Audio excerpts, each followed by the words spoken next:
प्यार क्या होता है और प्यार में पड़ के इंसान क्या कर सकता है।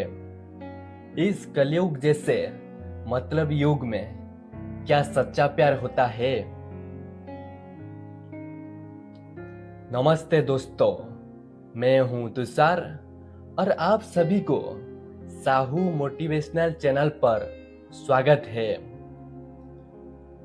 दोस्तों, आज आपको कलयुग की सीता माता सृजना सुवेदी की सच्चा प्रेम कहानी के बारे में बताऊंगा, जिसको सुनने के बाद आपके आंख में आंसू आ जाएगा। सृजना सुवेदी और विवेक पेंगनी नाम के लड़के दोनों नेपाल के रहने वाले थे। दोनों एक ही स्कूल में पढ़ाई करते थे। सृजना के सीनियर थे विवेक। सृजना को विवेक से प्यार हो गया था और विवेक भी सृजना से प्यार करने बैठे थे। दोनों की जो लव रिलेशन था वो बहुत अच्छा चल रहा था और 6 साल के इंतजार करने के बाद उन दोनों की नेपाली ट्रेडिशनल से शादी हुई थी। शादी के बाद दोनों बहुत खुश थे और सब कुछ बढ़िया चल रहा था।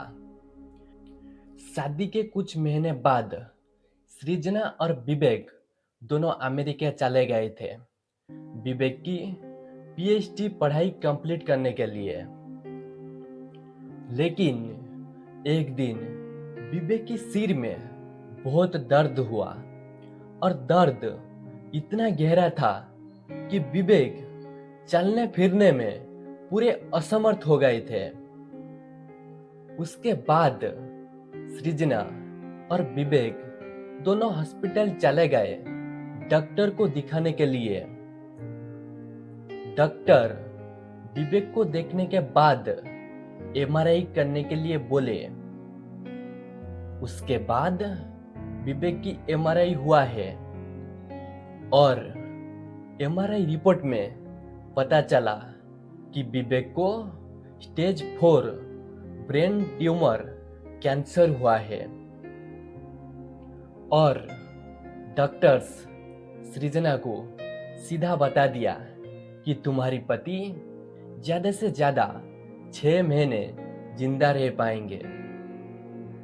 ये सब सुन के विवेक पूरे अंदर से टूट गए थे, लेकिन सृजना हिम्मत नहीं हारा था और विवेक की हौसला बढ़ा रहा था और बोलते थे ये सब कुछ ठीक हो जाएगा। उसके बाद विवेक की कैंसर ट्रीटमेंट शुरू हुआ था। 1 महीने में 2 मेजर ब्रेन सर्जरी हुआ था। इसके बाद विवेक की पत्नी सृजना ने अंतिम सांस तक विवेक की सेवा की थी। विवेक को खुश रखने का पूरे प्रयास की थी और पूरे कोशिश की थी कि विवेक की जान बच जाए।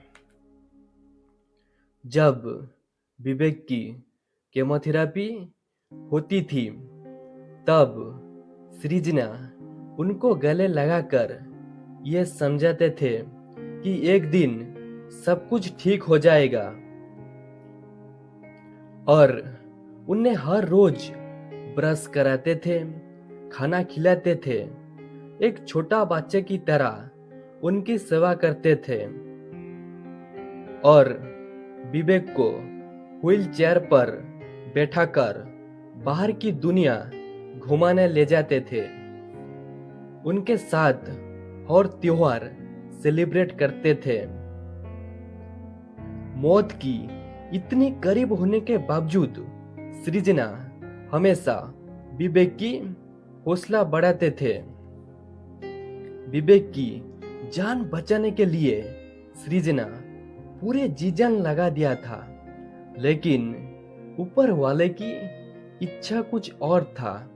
19 दिसंबर 2024 को विवेक अपनी आखिरी सांस त्याग किया।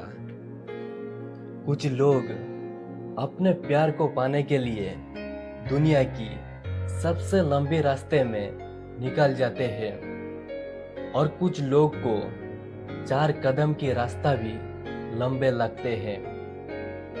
जहां पर 34 साल की अतुल सुभाष अपनी पत्नी की टॉर्चर से परेशान होकर सुसाइड कर ली थी, वहां पर सृजना सुवेदी अपनी कैंसर पति को बचाने के लिए जी जान लगा दी थी और निस्वार्थ पर सेवा की थी।